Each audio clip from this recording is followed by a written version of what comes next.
সকালে উঠেই সোজা রান্নাঘরে ঢোকা, রুটি আর সবজি, এই জলদি কাজগুলো সেরে ফেললাম। আর হ্যাঁ, গতকালের কিছু কাজও ছিল, সেগুলোকেও ভালো করে মিটিয়ে নিলাম। এরপর তো বর আবার ছেলেকে নিয়ে বেরিয়ে পড়লো চুল কাটতে।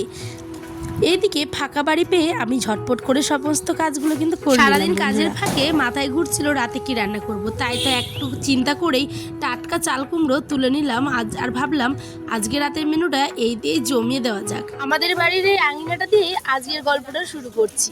আশা করছি তোমাদেরও এই ডেলি রুটিনটার খুব সুন্দর লাগবে। Hello everyone, good morning and welcome back to our new blog. আমি উত্তর দিনাজপুর জেলা থেকে পায়েল। তোমরা কেমন আছো? আশা করছি সকলে ভালো আছো। আমার নতুন পরিবারে তোমাদের সবাইকে স্বাগত। সকালেই না ঘুম থেকে উঠে বাসি কাজগুলো কিন্তু আমাদের করতেই হয়, যেটা ডেলি রুটিন আর কি। তো আজকেও ব্যতিক্রম নয়, ছেলের বরের সমস্ত কাজগুলো করে টোরে তারপরে এসেছি কাপড়গুলো মেলে দিতে। জানো তো, বাসি কাজ কিন্তু কমপ্লিট। এই যে দেখছো, ঘর ঝাড় দেওয়া, বাসন ধোয়া, সমস্ত কিছু কিন্তু করে নিয়েছি। সেগুলো আর তোমাদের সাথে করা হয়নি শেয়ার। আর এইদিকে আমি চলে আসলাম পটল কাটতে। মাথার মধ্যে চিন্তা করছি কি রান্না করব। আজকাল আবার আমার হাজব্যান্ড হেলদি কিছু খাওয়ার চেষ্টা করছে, যেমন 3 টাইম রুটি আর সাথে হচ্ছে খুব নর্মালি একটা সবজি। তাই তো এদিকে আলু আর সাথে হচ্ছে পটল সুন্দরভাবে কিন্তু কেটে নিলাম। আর হ্যাঁ, পটলের কিন্তু আবার খোসা ছাড়াতে দেয় না আয়নের অভ্যাস। এই অভ্যাসটা ওর খুব ছোট থেকেই, যখন মেসে পড়াশুনো করতো জানো তো, তখন থেকেই শুনেছি যে ওই কিন্তু পটলের খোসা একদম ছাড়াতে পছন্দ করে না। যে কোনো সবজির আঁশটা কিন্তু ওই খোসার মধ্যেই থাকে। ঠিক সেই জন্যই আমিও খোসা না ছাড়িয়ে দেখো সুন্দরভাবে পটল, আলু, পেঁয়াজ, কাঁচা লঙ্কা আর তেলের মধ্যে দিলাম সাদা জিরে ফোড়নে। খুব সুন্দরভাবে এই সবজিটাই কিন্তু হেলদিভাবে করব। আর এই যে রান্নাঘরে ঢোকা মানে কিন্তু রুটি হাতে করতেই হবে, কারণ এই রুটিটা আমি গরম জল দিয়ে করি। আমার হাজব্যান্ডও খায়, আমরাও খাই, আমার ছেলেও খায়।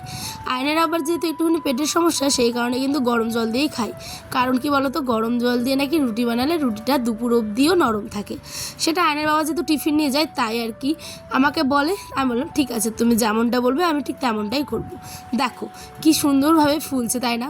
জানো, আজ খুব মনটা খুশি লাগলো, কারণ আমি যখনই ক্যামেরা অন করি আমার রুটি প্রতিদিনই ফুলে, কিন্তু ক্যামেরা অন করলেই না সেগুলো আর ফুলতেই চায় না।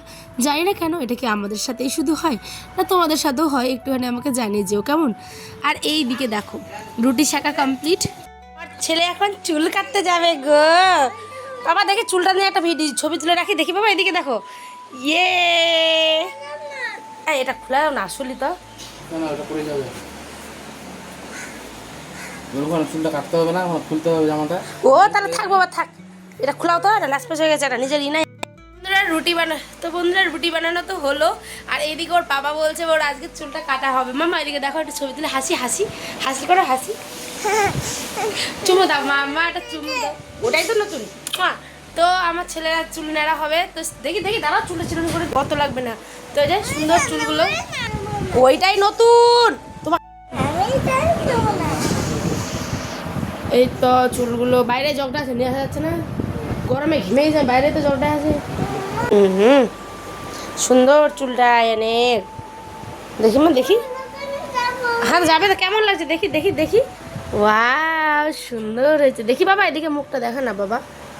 বাহ, গুড গুড, যাও যাও। ওয়াই শুধু নতুন পড়বে, দেখেছো? বলছি যে নতুন এগুলোই। ওইটা না, হ্যাঁ ও হো, ওইটা তো চুল কাটতে যাচ্ছ তুমি। তুমি কি নানি বাড়ি যাবে কোনো? তুমি তো চুল কাটতে যাচ্ছ। ওটা নাচ্ছি, ওটা নোংরা। এটাই সুন্দর মানাচ্ছে, বেটা আই লাভ ইউ লেখা আছে দেখো। ওই দেখেছো, ওই যে খালি করছে।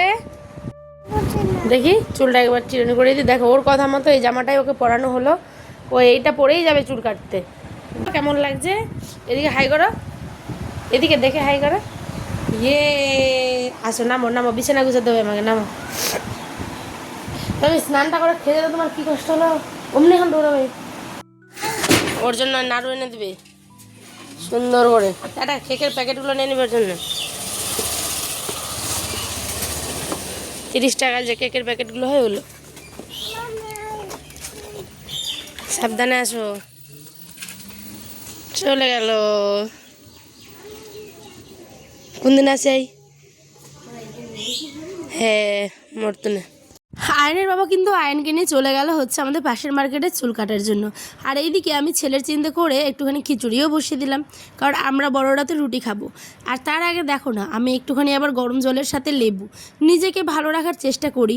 বিয়ের আগে তো কত কিছুই করতাম, সেরমভাবে যত্ন যদি নেওয়া হতো তাহলে তো অনেকটা চেঞ্জ হয়ে যেতাম গো। কিন্তু তেমনটা আর এখনও হয় না।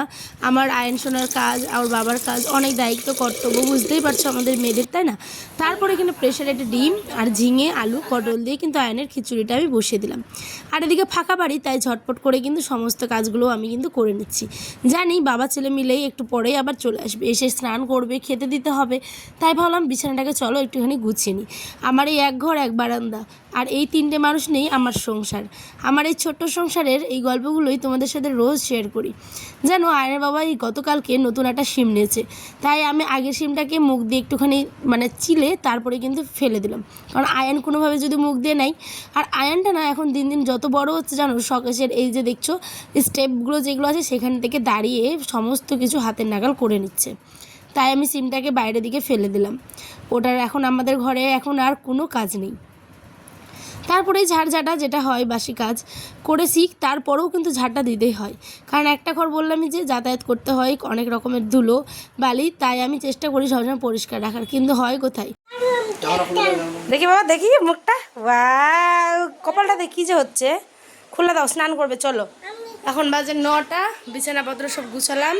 হ্যাঁ, কোথায় কেকটা, কই? দোকান থেকে আনলে? আল্লাহ। এই যে দেখো আয়নের খিচুড়ি, এখানে আছে রুটি, এই যেখানে, হ্যাঁ দিচ্ছি দিচ্ছি। আর ওদিকে দেখাও, উঠাও, উঠাও। এখানে আছে দেখো সবজি, আর ওদিকে কি আছে দেখো স্যালাড। আর পেঁয়াজ খাবে স্যালাডে? পেঁয়াজ, ওরা মিক্স স্যালাডগুলো করছে কি সুন্দর, সমস্ত কিছু দিয়ে। যাই হোক, 9টার মতো বাজার। আমার ছেলেটাকে দেখো, আমি নারিকেল তেল লাগিয়ে দিলাম, নেড়ু করে আসলো, স্নান করে আসলাম, দিয়েছি তো নেড়া করে আসলে মা, বাহ গুড লাগছে। দেখি মা, দেখি দেখি তেলটা লাগিয়ে দেয় একটু ভালো করে।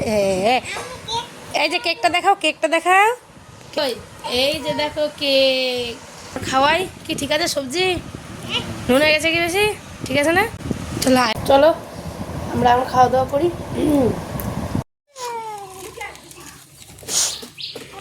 সাবধানে, আবার দাঁড়া, হ্যান্ডেলটা লাগবে দিঘাই।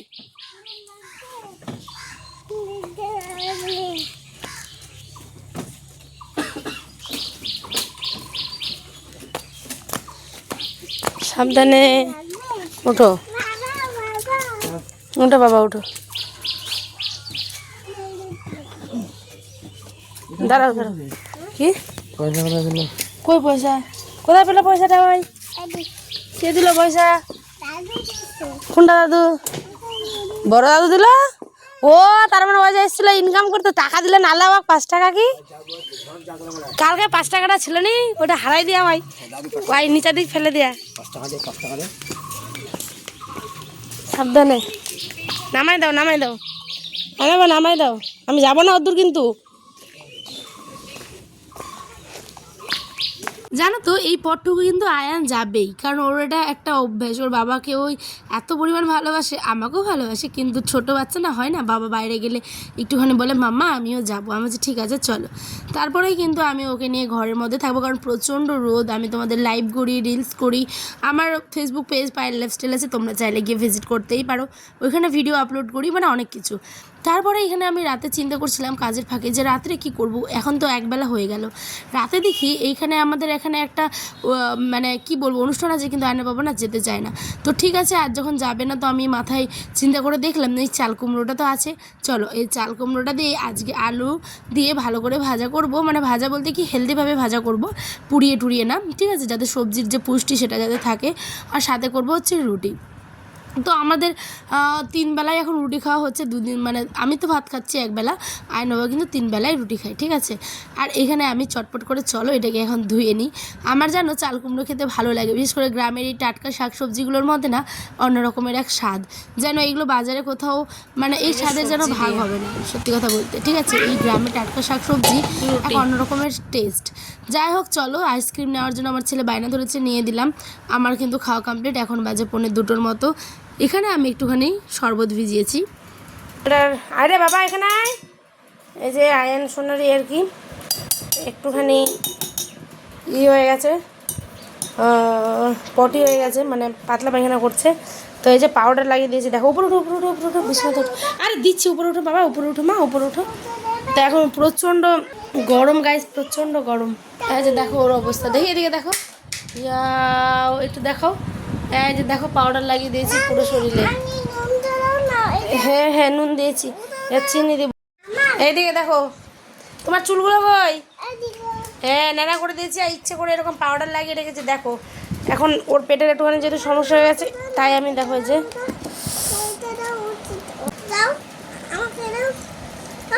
হেভি রস হচ্ছে লেবুটার। এখানে আমি নুন চিনি তারপর লেবু দিয়ে একটুখানি শরবত করে দিচ্ছি আয়নের জন্য, আর আমিও খাবো।